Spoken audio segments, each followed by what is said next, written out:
স্বামীজির যে আদর্শ সেই আদর্শ অনুযায়ী তোমাদের পথ চলতে হবে। স্বামীজির দেখানো পথ যদি তোমরা চলতে পারো তাহলে আমাদের ভারতবর্ষ আগামী দিনে আরো উন্নত হবে। তোমরা কি সেটা চাও? কেউ হ্যাঁ বলতে পারছে না। হ্যাঁ, স্বামীজি অক্লান্ত পরিশ্রম করেছিলেন।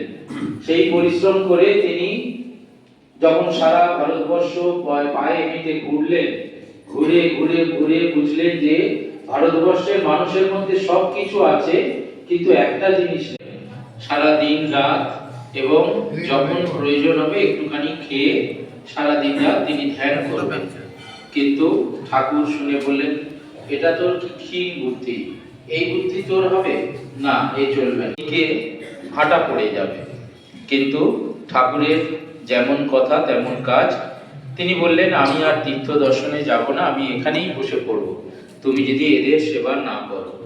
বাধ্য হয়ে মথুর বাবু তখন কলকাতা থেকে আবার নতুন বস্ত্র তেল এনে তাদের সেবা করলেন। এই হলো শ্রীরামকৃষ্ণের আদর্শ। এবং তিনি তার যে অন্যতম শিষ্য ছিলেন স্বামী বিবেকানন্দ, তাকেও তিনি আরো ভালো ছাত্র হও, দেশের এবং দশের মুখ উজ্জ্বল করো, এই বলে সকলকে আবার শুভেচ্ছা অভিনন্দন জানিয়ে আমার কথা শেষ করলাম।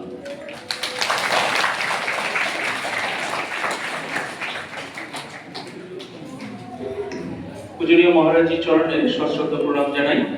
মহারাজজি বললেন যে আমাদের এখানে ক্লাস 6 এর এবং ক্লাস 5-6 এর এই কজন, এরপর ক্লাস 7 এখানে উপস্থিত যারা সম্মানীয় অতিথি রয়েছেন তাদেরকে অনুরোধ করব খাতাগুলি তুলে দেওয়ার জন্য।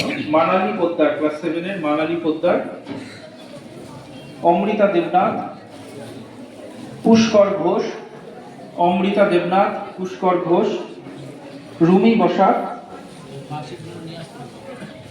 অদ্রিকা দেবনাথ। প্রত্যেকে অ্যাডমিট গুলি নিয়ে আসবে।